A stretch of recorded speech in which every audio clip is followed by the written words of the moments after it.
Good morning students. तो पिछले class में हम लोगों ने फोर्स के बारे में पढ़ा था। तो उसके बारे में उससे पहले मुझे ये बता देते हैं कि फोर्स क्या होता है, क्योंकि हम लोग पिछले क्लास में जब फोर्स पढ़े थे तो आप लोगों को पता होगा कि फोर्स क्या है। तो फोर्स क्या होता है कि इसका F बराबर ma, यानी जब हम किसी भी वस्तु को क्या करते हैं, धक्का देते हैं या खींचते हैं, तो अगर उसकी स्थिति में अगर परिवर्तन हो जाता है तो उसे हम बल या फोर्स कहते हैं।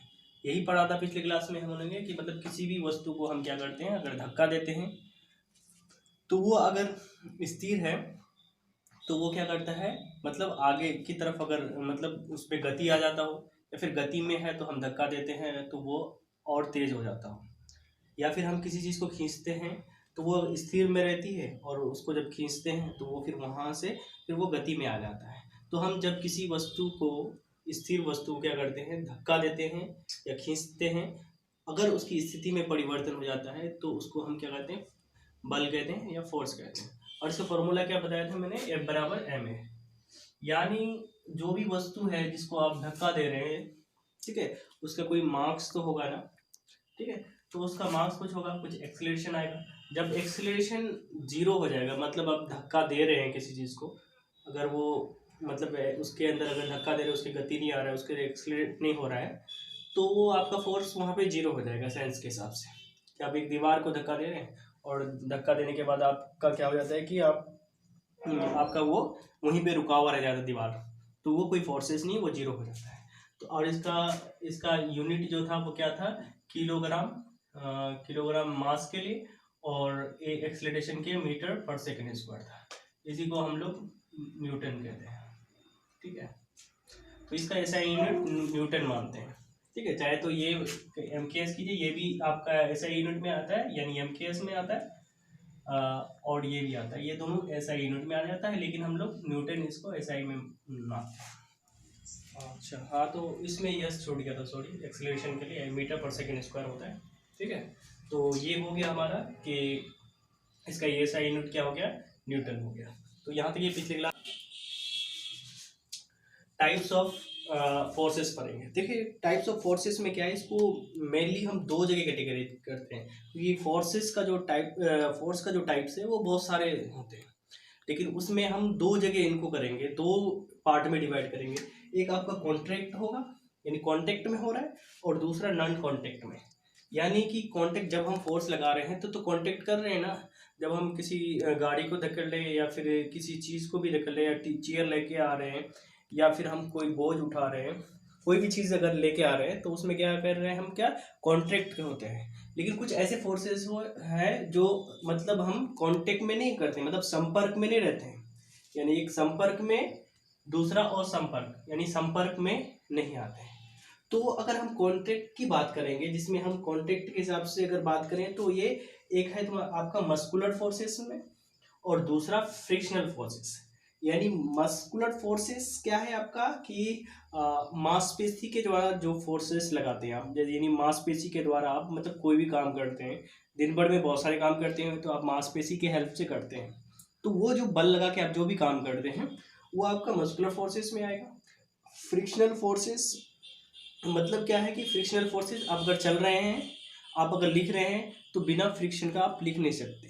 फ्रिक्शन क्या होते हैं, दो सतह के बीच में होती है, ठीक है। तो इसके बारे में हम पूरी डिटेल से फिर पढ़ेंगे, फिलहाल थोड़ा थोड़ा सरसरी तौर पे आप लोग देख लीजिए। अब नॉन कॉन्टैक्ट में कौन सा आएगा, जैसे मैग्नेटिक फोर्सेस, जब मैग्नेट को अगर दूसरे मैग्नेट के पास लेके जाते हैं, तो चाहे तो वो आपके तरफ अट्रैक्ट होता है या फिर रिपेल हो जाता है, आपको भाग जाता है, ठीक है। तो वो मैग्नेटिक फोर्सेस हो, जहाँ पे क्या करते हैं, एक मैग्नेट दूसरे मैग्नेट से क्या होता है, कांटेक्ट नहीं होता है। और यहाँ अगर ग्रेविटेशनल फोर्सेस की बात करेंगे, तो जितने भी स्टार्स है, जितने भी बॉडीज है, वो एक दूसरे को मतलब अट्रैक्ट करता है। यहाँ पे जितने भी बॉडीज है वो उसको हम खींच रहे हैं, वो हमें खींच रहा है, बट यहाँ पे नेग्लिजिबल होने की वजह से, यानी बहुत कम फोर्सेस होने की वजह से हमारे पास तक नहीं आ पाता है। तो ग्रेविटेशनल की फोर्सेस के बारे में भी हम डिटेल से बताएंगे, फिलहाल यहाँ पे आप समझ लीजिए। और ये आपका नॉन कॉन्टैक्ट में आएगा, ये भी मैग्नेटिक वाला भी नॉन कॉन्टैक्ट में। एक है इलेक्ट्रोस्टैटिक फोर्सेस। इलेक्ट्रोस्टैटिक फोर्सेस इस तरह का फोर्सेस है कि आप एक तरह का एग्जांपल से समझिए, उसके बाद फिर हम डिटेल से बताएंगे। जैसे कि आप पेन को लेकर के बालों में रगड़िए, तो उस पेन में क्या हो जाता है, चार्ज आने लग जाता है। चार्ज होने की वजह से क्या करते हैं, आप जब पेपर के टुकड़ों के पास लेके जाते हैं बहुत छोटे छोटे, तो वो उसके साथ अट्रैक्ट हो जाता है। इसका मतलब कोई फोर्सेस लगाता है तभी तो वो बिना कॉन्ट्रैक्ट होते हुए भी आपके पास तक आ जाता है। तो हम यहाँ तक अब जान गए। अब एक एक करके कॉन्ट्रैक्ट वाला पहले पढ़ेंगे, जिसके मस्कुलर फोर्सेस और फ्रिक्शनल फोर्सेस पढ़ेंगे। दूसरा फिर हम पढ़ेंगे नॉन कॉन्ट्रैक्ट, जिसमें आपका मैग्नेटिक फोर्सेस आएगा, ग्रेविटेशनल फोर्सेस आएगा, इलेक्ट्रोस्टैटिक फोर्सेस। तो सबसे पहले हम कॉन्ट्रैक्ट फोर्सेस के बारे में जानते हैं। अब हम क्या करेंगे, कॉन्टैक्ट फोर्सेस।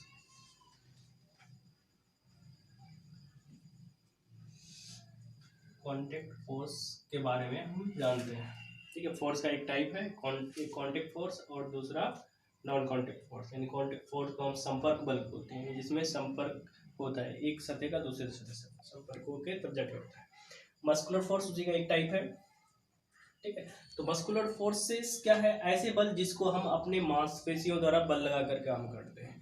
आप दिन में बहुत सारे काम करते हुए होंगे, जैसे कि आप बुक्स को कैरी कर रहे हैं या बैग को कैरी करते हैं, या फिर आप अब कुछ लिखते भी हैं तो मांसपेशी का द्वारा बल लगाते हैं तब आप लिख पाते हैं। तो ऐसे बल जिसको हम मांसपेशी के द्वारा बल लगाते हैं या फोर्सेस लगाते हैं, ऐसे बल को हम क्या करते हैं, मस्कुलर फोर्सेस बोलते हैं या मांसपेशीय बल बोलते हैं। तो इसका एग्जांपल ये हो सकता है, यह बुक कैरी कर रहे हैं, आप बुक को कैरी कर रहे हैं, या फिर आप रनिंग कर रहे हैं, ये कर रहे हैं, या फिर आप जंपिंग कर रहे हैं। ये सब क्या है, आप मस्कुलर फोर्सेस का इस्तेमाल करते हुए ये सारा वर्क करते हैं, ठीक है। तो अब अगला इसका हम कॉन्टैक्ट फोर्सेस में, तो इसमें कॉन्टैक्ट क्या होता है, जैसे बुक को कैरी कर रहे हैं तो आप बुक्स को अब तो कांटेक्ट में लेते हैं ना, उसको संपर्क में लेते हैं तभी तो बुक्स को कैरी करते हैं। वहीं पे रनिंग कर रहे हैं, तो रनिंग कर रहे हैं तो आप जब फोर्स लगाते हैं जमीन को, तब वो पीछे तरफ उसको धकेलते हैं, तब आप आगे तरफ जाते हैं। तो आप मांसपेशी के द्वारा किसको बल लगाते हैं, पीछे की तरफ जमीन को धकेलते हैं, तब आगे की तरफ रनिंग करते हैं। जंपिंग करते हैं तो उसी तरह करते हैं आप, या कोई भी सामान, एक बॉडी चावल ही उठाते हैं तो क्या करते हैं आप कि आप अपने मस्कुलर फोर्सेस का इस्तेमाल करते हुए क्या करते हैं, उसको उठाने की कोशिश करते हैं, तो उसको संपर्क में लेते हैं, आप उसको टच करते हैं तभी तो कर पाते हैं। अगला हमारा है फ्रिक्शनल फोर्सेस। फ्रिक्शनल फोर्सेस क्या होता है, वो बल है जो गति का प्रतिरोध करता है। इसका मतलब है कि किसी दूसरे गति को रोक रहा है। कह रहा है कि जब एक वस्तु की सतह दूसरी वस्तु की सतह के संपर्क में आता है, तो यहाँ पे भी एक सतह का संपर्क दूसरे वस्तु के संपर्क में आता है, तब जाके ये हो पाता है। तो ये क्या करता है, जैसे आप न्यूटन के फर्स्ट लॉ ऑफ मोशन पढ़े होंगे कि उसमें कह रहा है कि कोई भी वस्तु अगर गति में है तो वो गति में ही रहेगा, और अगर स्थिर है तो स्थिर में ही रहेगा, जब तक कि उस पर कोई बाहरी असंतुलित बल कार्य ना करे, तब तक वो उसी पोजीशन को बना हुआ रहेगा। यानी गति में है तो गति में ही रहेगा, और अगर स्थिर है तो स्थिर में रहेगा। आप गेंद को फेंक रहे हैं तो कुछ देर बाद रुक जाता है, ऐसा क्यों होता है? ऐसा इसलिए होता है कि एक असंतुलित बल कार्य करता है, उसका नाम ही फ्रिक्शनल फोर्सेस है। वो क्या करता है, हमेशा रोकने की कोशिश करता है। आप किसी फर्श पे क्या कर रहे हैं, बॉल को ऐसे फेंकते हैं तो उसको चलते रहना चाहिए ना भाई, जबकि फर्स्ट लॉ ऑफ मोशन ये कह रहा है कि अगर वो गति में है तो गति में ही रहेगा। लेकिन रुक क्यों जाता है? वो कह रहा है कि रुक इसलिए जाता है कि आप एक फोर्सेस काम करता है, एक असंतुलित बल कार्य करता है, इसलिए रुक जाता है। तो ये फ्रिक्शनल फोर्सेस काम करती है। लेकिन एक असलियत बात यह है कि अगर फ्रिक्शनल फोर्सेस नहीं होगा तो आप ना ही चल पाइएगा, ना ही आप यहाँ बोर्ड में लिख पाइएगा। यहाँ पे क्या हो जाता है कि फ्रिक्शनल फोर्स में क्या, हम कुछ भी यहाँ पे लिख रहे हैं, XYZ कुछ भी लिख रहे हैं, तो जब तक ये फ्रिक्शन नहीं काम करता है तब तक नहीं रुक पाता है। यहाँ पे क्या हम जब लिख रहे हैं तो ये रोशनी को रोकने का काम कर रहा है, ये जो इंक है इनका इंक को रोकने का काम कर रहा है। यहाँ पे जब आप चलते हैं तो आपको भी रोकने का काम करता है।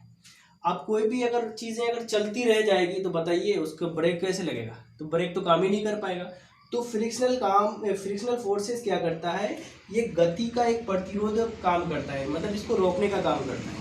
अगर ये नहीं हो तो हम चल नहीं पाएंगे, ना ही हम लिख पाएंगे, कुछ भी काम ऐसा, बहुत सारे ऐसे काम हैं जो बिना फ्रिक्शन के नहीं हो सकता है।